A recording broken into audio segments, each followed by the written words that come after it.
J'aime aller dans la profondeur, voilà. Okay. J'aime pas rester en surface, ça m'intéresse pas, j'en ai rien à foutre. Ce qui est en surface, tout le monde le voit. Ouais. L'apparence, elle m'intéresse pas. Ce qui m'intéresse, moi, c'est d'aller plus profond. Oh purée. J'y réfléchirai à 2 fois avant de revenir la fois prochaine, ouais. Ça prévenait la totale. Chers auditeurs, bonjour, bienvenue sur BFM 930 et dans notre chronique à livre ouvert. Je suis très heureuse aujourd'hui d'accueillir Cindy Trier. Bonjour Cindy. Bonjour Florence. Alors Cindy, ce qui me vient spontanément, c'est qu'on se rencontre aujourd'hui, oui. Et pourtant en se voyant, c'est comme une évidence. Complètement d'accord. D'accord.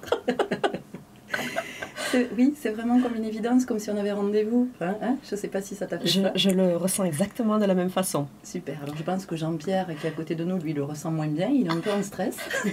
C'est ce que j'allais te dire. Alors je sais qu'il est très heureux de nous avoir en même temps sur le même plateau, mais je vois bien ces tensions. Et je dis, oulala, on est parti pour des heures et des heures, on ne va pas s'en sortir. Là, il est dépité, hein, cher auditeur, si vous ne le voyez pas, il est blanc, livide. 2 femmes, un homme. Alors Cindy, nous ne nous connaissons pas, mais je suis allée faire un petit tour ce matin sur ton site. Je suis allée regarder un petit peu qui tu étais. Mais on va te découvrir tout au long de cette chronique. Alors ce que j'ai pu, tu m'arrêtes si effectivement les informations que je suis allée chercher n'étaient pas justes. Alors, dans tes talents, puisque moi je vais parler de talents, nous sommes tous pleins de potentiel et de talents. Dans tes talents, je vois auteur. Oui. Jusque-là, tout est OK. Je te vois chef d'entreprise avec tremplin carrière. Tout à fait. OK. Chroniqueuse radio. En effet. Et alors ça quand même, c'est assez extraordinaire. Présentatrice micro pour le comité Miss Midi-Pyrénées, Miss France. Tout à fait. Alors ça quand même... C'est quand même assez extraordinaire. Alors, est-ce que tu peux nous dire quelques petits mots peut-être par rapport à tous ces potentiels que tu portes, qui sont là, et puis que tu déploies? Comment ça s'est manifesté? À quel moment? Quels ont été peut-être les événements déclencheurs? Comment ça s'est... C'est une belle question pour introduire le propos. Je te remercie du fond du cœur. Il est vrai que parfois, de l'extérieur, on peut se demander si ces multiples casquettes ne sont pas du coup éparses. Pour moi, il s'agit d'un véritable fil conducteur, de quelque chose qui est particulièrement cohérent, puisqu'il s'agit, si je devais te donner 3 mots-clés, bien finalement, d'impulser, de motiver, d'insuffler quelque chose de positif, de dynamique, qui nous mette du baume au cœur dans un contexte particulièrement morose. Et s'il y a des gens qui aiment les choses un petit peu cadrées, protocolaires, formalisantes. Pour moi, j'ai un peu du mal, je l'avoue, à rentrer dans le cadre. Et il est vrai que depuis que je suis petite, je rêve. Je rêve fort, je rêve loin, je rêve grand, avec cette vocation de me dire que la vie, elle est parfois difficile, elle est parfois semée d'embûches. Et la mienne, comme celle de nombre d'auditeurs, a été impactée par des événements douloureux. Et je crois que j'avais dans ma tête la volonté de m'en sortir, la volonté d'aller de l'avant. Et parce que je crois que j'ai eu cette chance d'y parvenir, c'est de pouvoir, au travers de l'écrit, au travers de l'oral, pouvoir partager, transmettre, je l'espère, quelque chose qui puisse à son tour tirer vers le haut les gens qui ont besoin de ce second souffle. Alors quand je disais que notre rencontre était comme une évidence, évidemment, puisque je crois qu'on est un peu portés toutes les deux par la même, on va parler de vague, on va le dire comme ça, on est un peu portés par la même vague. Et je voudrais revenir sur quelque chose qui est fondamental que tu as dit en tout début quand tu t'es effectivement présenté. Tu es venu nous dire que ça pouvait, tous ces potentiels, tous ces talents, on pouvait avoir le sentiment, pour certaines personnes on pourrait parler d'instabilité, de tiens, tu sais pas trop quoi faire, alors tu fais un peu ça, tu fais un peu ça, tu fais un peu ça, tu es un peu touche à tout. Et je crois que ce qui est important de préciser aujourd'hui, c'est qu'effectivement, en chaque être il y a des potentiels, oui. et effectivement tu en es l'incarnation de ces potentiels, des potentiels qui ne demandent qu'à se révéler. Et là où on pourrait voir de l'instabilité, en fait, moi j'y vois une grande richesse. Oh, c'est gentil. Je te remercie d'utiliser ce terme-là. Ça me touche d'une part. Et c'est vrai que, tu sais, quand on essaye de faire du mieux que l'on peut pour insuffler, pour tirer vers le haut, faut-il que nous-mêmes, on se mette en difficulté? Faut-il que nous-mêmes, on soit capable de démontrer que ce que l'on entreprend ou ce que l'on donne en recommandation, qu'on soit capable de se l'appliquer à nous-mêmes? Et le fait d'oser relever des défis, d'oser relever des challenges, c'est pour moi une mise en difficulté quotidienne, mais qui fait que ça me permet aussi, je l'espère, d'être plus légitime et de dire, si moi, modeste, humble Cindy du haut de mes 1m62, en étant partie de très très loin, je peux essayer de faire de jolies petites choses, alors c'est possible pour tout un chacun. Et c'est en ce sens-là qu'il ne s'agit pas pour moi d'une instabilité, mais bel et bien de quelque chose qui peut participer d'une ouverture d'esprit plus large. Bien, je te rejoins tout à fait, parce qu'effectivement, cette richesse est, à mon sens, une source d'inspiration pour de nombreuses personnes qui peuvent t'écouter. Donc, on va aujourd'hui entrer dans le cœur du sujet, les romans. Alors, tu as écrit 4 romans. Moi, je te découvre à travers le dernier dont nous allons parler aujourd'hui, qui s'intitule « Dans le murmure du vent ». Mais il y a 3 romans préalables. Et alors, ce qui m'a interpellée, c'est que tu as vraiment une disponibilité, je veux le dire comme ça, parce que c'est comme ça que je l'entends, une disponibilité à aller vers des êtres qui, dans leur parcours de vie, font preuve d'une grande, grande résilience. Bravo pour l'introduction, c'est remarquable. Oui, parce que tu sais, Florence, il y a souvent, je te le disais en préambule, 2 types de publics, et je le dis avec toute ma bienveillance et tout mon cœur. On a parfois des souffrances qui nous tirent vers le bas, et on est tellement happé par cette tristesse, cette douleur, ce chagrin, cette rancœur, cette rancune, qu'on finit par se replier sur soi et à en vouloir à la terre entière.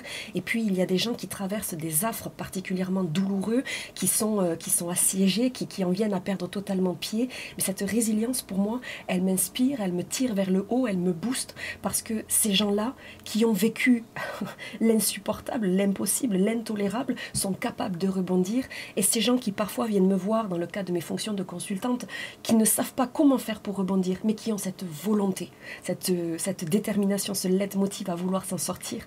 Alors pour moi, c'est mon plus beau cadeau, et la résilience, c'est ce qui me parle, et c'est ce qui fait que j'ai envie de me lever le matin. J'entends bien, et vraiment ce qu'on sent, c'est, alors moi j'ai envie de parler de vocation d'âme, parce que quand on en est là, pour moi c'est vraiment une vocation d'âme. On sent que tu es vraiment là pour faire le lien effectivement entre ces personnes qui ont vécu effectivement l'insupportable, ce que certains d'entre nous effectivement ne pourraient pas supporter. Et comment toi tu peux le transcrire à travers tes livres? Ce que j'entends ici, c'est que ça vient quand même nous parler de destinée. Ça vient nous parler de ces rencontres dans une vie qui viennent marquer significativement notre vie et qui peuvent lui donner une nouvelle impulsion, un nouvel élan. Au-delà des nuages, alors, nouveau projet, à nouveau soutenu, pas par n'importe qui, s'il vous plaît, j'espère que je ne vais pas écorcher son nom. Ah, c'est dur, mais au défi d'y arriver. Alors, attention, ma langue ne fourche pas, je me suis entraînée plusieurs fois ce matin, ça a l'air, on va voir ce que ça donne. Donc, projet soutenu par Vaimalama Chavez, yes, applaudissements s'il vous plaît. Qui n'est autre que Miss France 2019, s'il vous plaît. Qui par contre, alors elle, durant son enfance, elle a subi des railleries, mais a choisi la posture de la souveraineté plutôt que celle de la victime. Et je me dis, mais elle avait déjà l'étoffe d'une reine en fait. Complètement. Et c'est vrai que Vaimalama, c'est quelqu'un qui est extrêmement important. Moi, j'ai le souvenir, aux côtés de Jean-Pierre, de notre chère radio des FM 930, de l'avoir interviewée. Et c'est marrant parce qu'on a une bonne dizaine d'années d'écart. Elle est donc plus jeune que moi. Et elle m'avait interpellée par l'espèce de sagesse qui émanait d'elle, par cette espèce de maturité, par cette capacité à renvoyer dans la ligne des 22 les journalistes qui l'alpaguaient. Et moi, c'était une jeune femme qui m'intriguait, vraiment. Et de pouvoir l'interviewer, ça avait déjà été une belle expérience pour ma part. Et je connaissais donc son histoire, son parcours, pour l'avoir suivi dans les réponses aux journalistes, puisque une partie de mon travail suppose d'amener les jeunes femmes de la région Midi-Pyrénées à pouvoir asseoir leur posture, leur prestance, leur aptitude à pouvoir répondre aux journalistes ou à se présenter sur les plateaux télé. Et donc, je suis toujours très soucieuse de savoir comment les choses évoluent pour les préparer au mieux. Et Vaimalama, voilà, elle a été traitée de monstre pendant toute son enfance. On l'a discréditée, on l'a moquée, on l'a raillée. Et elle est, oui, somme toute, devenue reine de beauté. Et nous arrivons à notre livre, le livre de cette chronique d'aujourd'hui, Dans le murmure du vent. Alors, Dans le murmure du vent, nous retrouvons les protagonistes de ton 2e roman, donc Demain je déploierai mes ailes. Et là encore, c'est un ouvrage préfacé la classe quand même. Hein. Alors celui-là, c'est 2 fois la classe. 2 fois la classe. 2 fois la classe, il faut le dire. Hein. Voilà, donc alors au-delà du livre dont on va parler, puisque celui-là, je l'ai lu, hein, c'est à travers celui-là que je t'ai découvert. Mais alors je dis 2 fois la classe parce que, alors encore une préface, donc alors cette fois-ci de Florence de Mortier, mannequin kinésithérapeute élue Miss Midi-Pyrénées 2022. Donc le monde des Miss, c'est vraiment un univers, toi, qui te connaît plus que bien. Bien, disons que c'est marrant parce que j'y suis tombée... alors moi, je suis un vrai petit garçon manqué, hein, je veux dire, j'ai joué au foot, j'ai joué au rugby, j'ai aucune prédisposition. D'ailleurs, tu le vois dans ma tenue vestimentaire, hein, les talons, le maquillage, c'est pas pour moi. Mais il n'en demeure pas moins que là encore, via les chroniques radio sur DFM 930, j'ai été remarquée par la présidente à l'époque du comité Migers, qui est devenue la grande responsable du comité Miss Midi-Pyrénées et qui m'a fait confiance et qui m'a offert de pouvoir intégrer ce monde-là que je ne connaissais pas. Et quand bien même les strass et les paillettes ne sont pas des choses dans lesquelles j'excelle, il n'en demeure pas moins que les rencontres humaines, le fait de pouvoir voir des jeunes femmes qui ont envie de progresser, qui ont envie de se lancer des défis importants, qui trouvent le courage de se confronter au regard parfois très violent de 9 millions en moyenne de téléspectateurs, il faut avoir le cran. On les voit souvent sous le couvert de jeunes femmes un peu nunuches.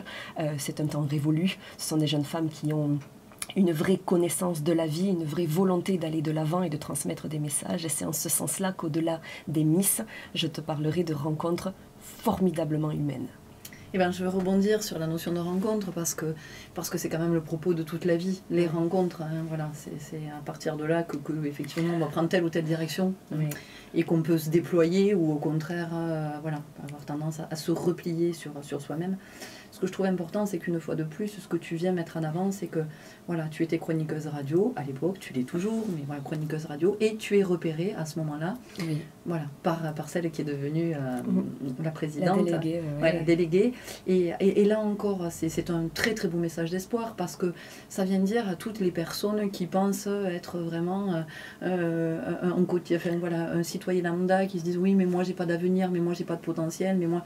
Et ben, voilà, je crois qu'à un moment donné, c'est d'entendre aussi qu'il suffit qu'à un moment donné, une personne vous croise pour que votre vie puisse changer. Et ça, je trouve que c'est extraordinaire que tu puisses nous le partager aujourd'hui. Oui, tu sais, ça me fait penser un peu à des pièces de puzzle qui parfois s'imbriquent, s'associent, on ne sait pas trop comment, mais un oui peut tout changer et on ne sait pas où il va nous conduire, mais parfois c'est un enchevêtrement en suivant d'expériences qui s'associent les unes aux autres et qui font ces multiples casquettes dont on parlait et qui du coup sont riches de sens et c'est de dire aux gens, effectivement, je crois que tu seras d'accord avec moi pour dire que ne pas rester dans quelque chose de préformaté que l'on a choisi pour nous, mais d'oser porter sa voix, d'oser porter ses rêves, d'oser se donner les moyens de faire des choses atypiques pour sortir de l'ordinaire.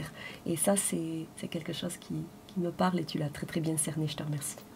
Et je te remercie de parler de ces femmes-là, de les présenter effectivement sous ce jour-là, parce que c'est quelque chose qui peut être occulté, effectivement, parce que les strass, parce que les paillettes, parce que tout ça, et que ça peut nous faire oublier ce qui est vraiment, c'est un petit peu comme un iceberg. En fait. Exactement, la métaphore est au centuple adaptée. On ne voit que ce que l'on veut bien voir, mais quand on gratte un peu, on se rend bien compte, et d'ailleurs sur ces 4-5 dernières années, tu as dû le voir, ce sont des jeunes femmes qui en ont dans la tête et qui sont présélectionnées au fur et à mesure, elles sont poussées dans leur retranchement et c'est souvent celles qui acceptent de travailler le plus dur, avec le plus de conviction, qui d'ailleurs s'en sortent et ça montre cette abnégation, cette volonté d'aller plus loin et tout ceci sans écraser autrui et c'est en ce sens que j'adhère aujourd'hui pleinement à ces initiatives de concours. On va aller vers ton livre, mais je voudrais dire une dernière chose par rapport à ça, parce que on est toutes les deux connectées, je pense, sur la même fréquence, et que aujourd'hui, il me semble essentiel qu'on puisse aussi dire que effectivement, c'est la vie invite à avoir de l'audace. C'est-à-dire qu'à un moment donné, c'est comment je me laisse pas détourner de qui je suis. Je ne me laisse pas détourner de mes rêves parce qu'autour de moi on me dit mais non, tu vas pas y arriver, mais non, ne rêve pas, mais non, tu y arriveras pas, mais non, regarde celui-là ou celle-là, il est plus fort que toi, ou regarde, tu as moins de compétences. Ou... Voilà, je crois que c'est important de... Voilà, ce que tu peux nous dire ici, ce que tu peux nous partager par rapport à ces Miss, qui vont jusqu'au bout de leurs rêves et qui lâchent rien et qui osent et qui se disent moi j'y vais parce que effectivement je sens que c'est en moi. Alors, élu Miss France ou pas, peu importe. Elles ont gagné.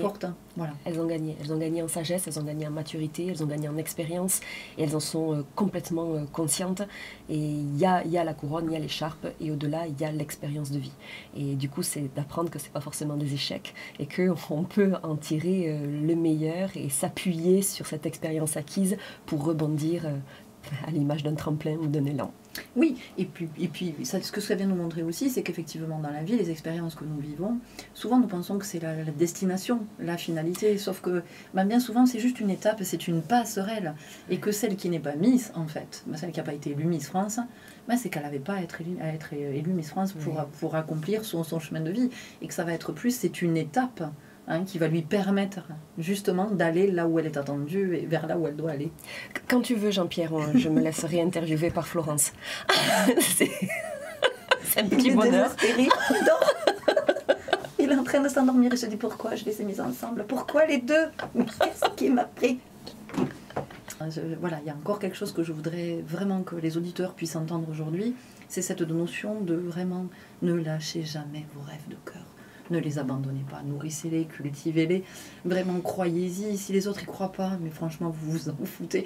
Mais vous, croyez-y parce que, vous voyez, vous avez l'illustration, là. Je veux dire, moi, j'ai l'incarnation devant moi de Cindy. C'était son rêve depuis qu'elle était gamine.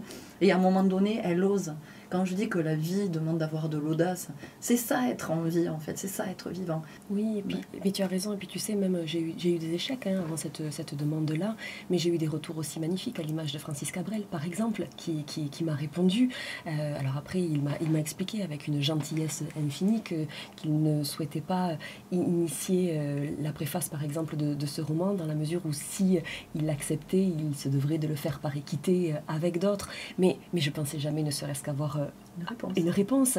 Et c'est juste de se dire, parfois, essayer, tenter, échouer, mais se relever. Et ça, c'est quelque chose que tu décris magnifiquement bien. On sent, oui, que c'est ton leitmotiv. Et en même temps, il y a autre chose que je voudrais dire, parce que tu parles souvent de légitimité.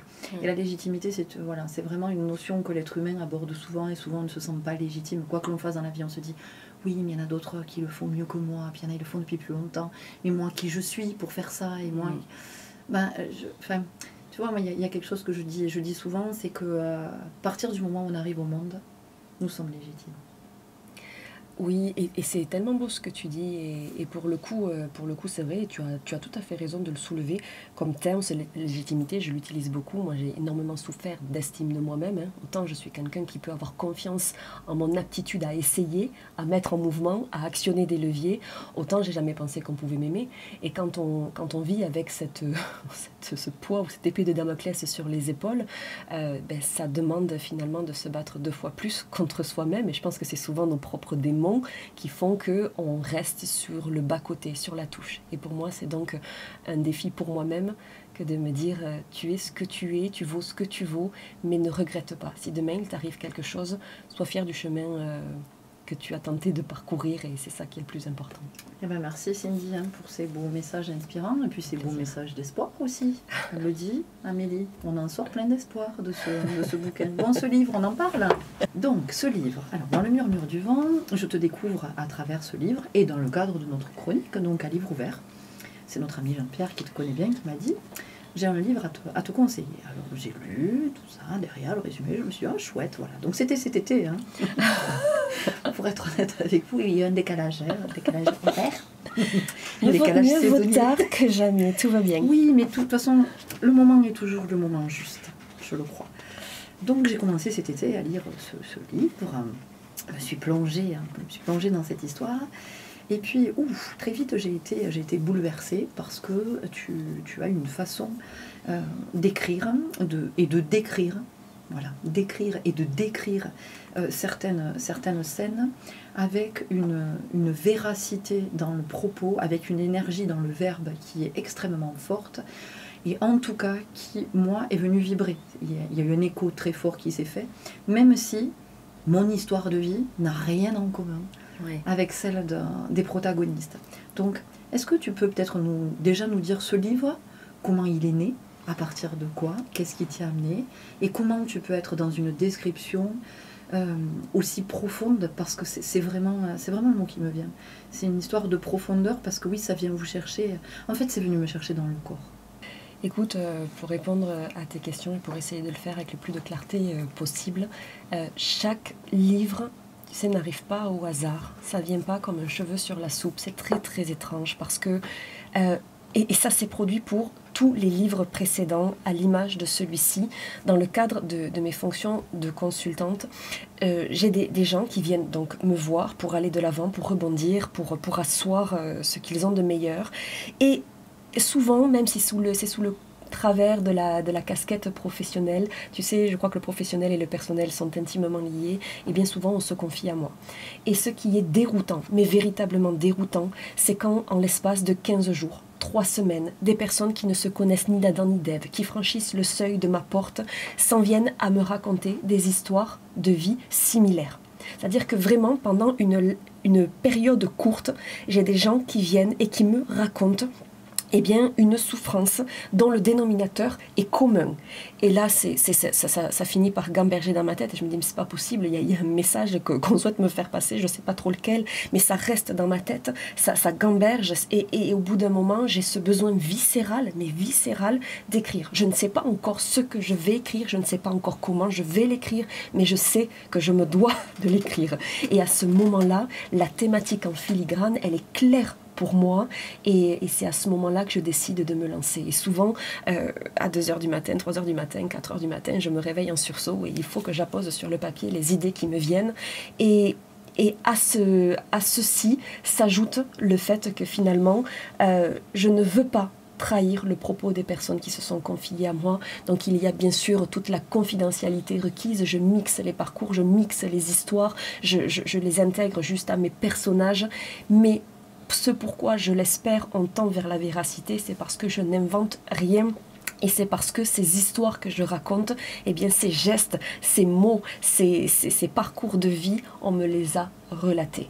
Et c'est en ce sens-là que, je te le disais en off, hors antenne, que je ne sors jamais indemne d'une écriture de roman, parce que je plonge à cœur perdu dans l'histoire, et que finalement j'en ressors parfois avec le cœur lourd de me dire, mais bon sang, c'est pas possible, ça ne peut pas exister. Et si c'est le cas, il reste à moi, gage à moi en suivant, d'en faire une belle histoire qui appelle au rebond, qui appelle à la reconstruction, qui appelle tout simplement à l'espoir.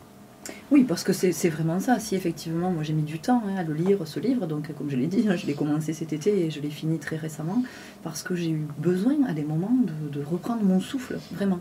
Voilà, il y a eu des moments où j'étais plongée dans la lecture, c'était ok, je retrouvais les personnages, en plus des personnages qui sont hyper attachants, alors qu'on retrouve, puisqu'ils étaient dans ton deuxième roman. Oui, Demain je déploierai mes ailes. Demain je déploierai mes ailes, alors que je n'ai pas lu, mais voilà, il y a quand même cette sensation qu'on les connaît déjà, même si on n'a pas lu le livre.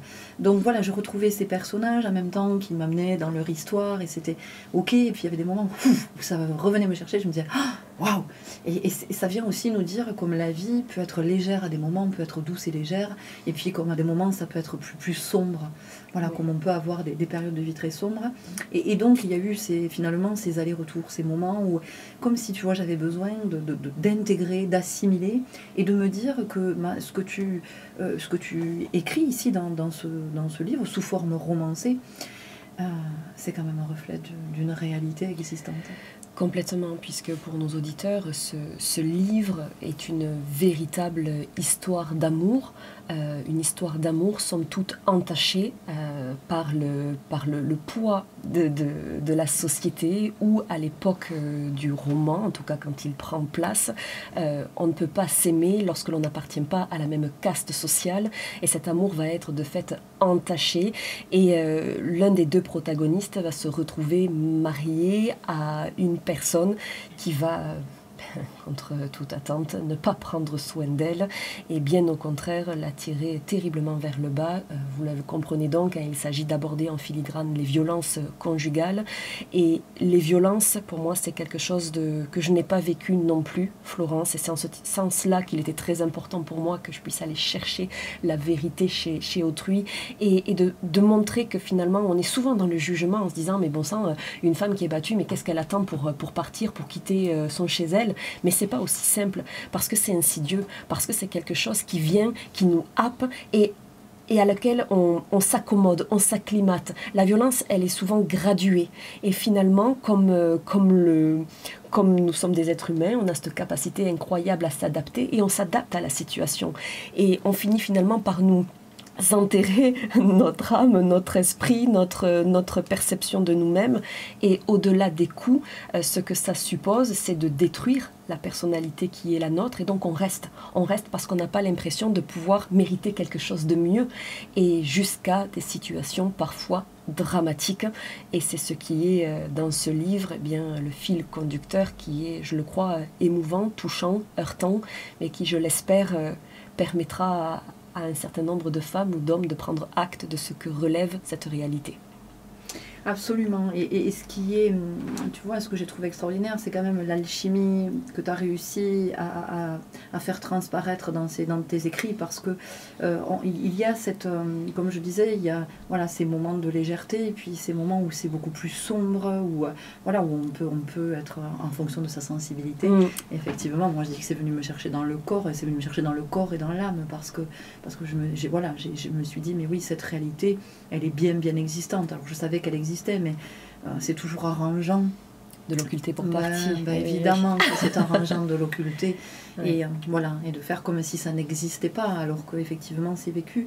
Et là où je dis qu'il y a de l'alchimie dans ton livre, c'est qu'il y a effectivement, on est toujours à bout de souffle, et c'est pour ça qu'à des moments j'ai eu besoin moi de reprendre le mien, parce que on est à bout de souffle entre ces alternances, entre des moments, voilà, de violence que tu décris, mais vraiment avec cette intensité du verbe.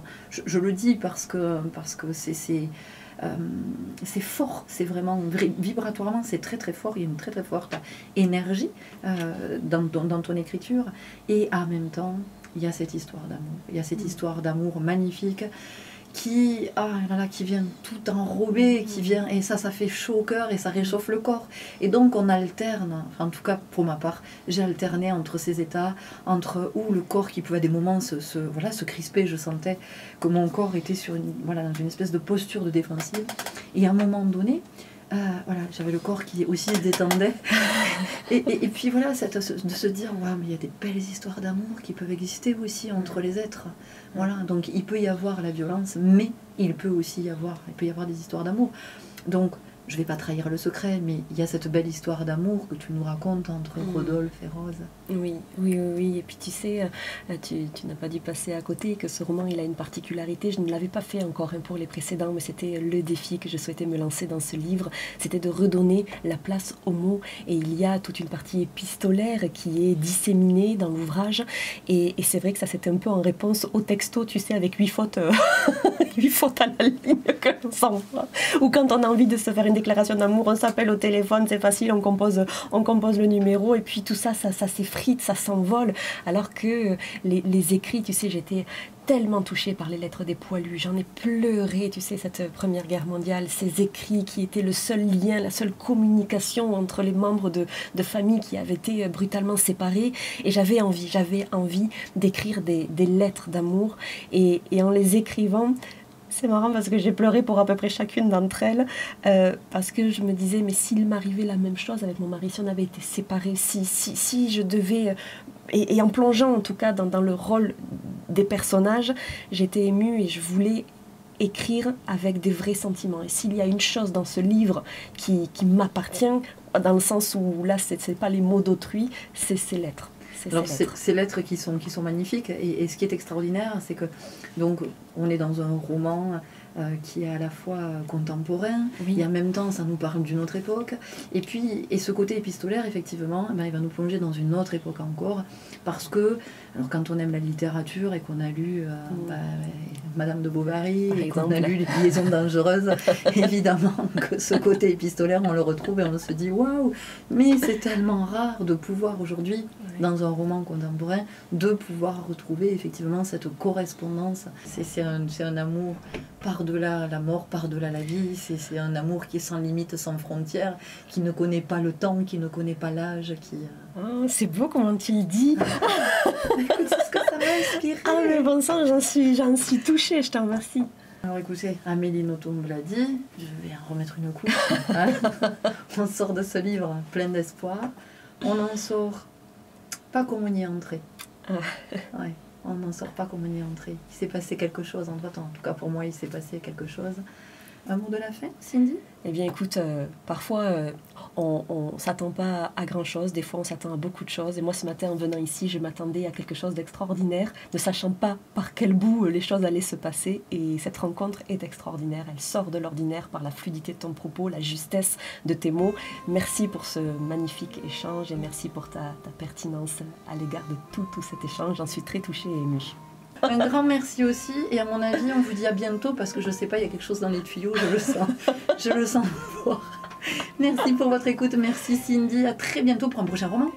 Avec grand plaisir, à bientôt Florence. À bientôt. Au revoir. Au revoir.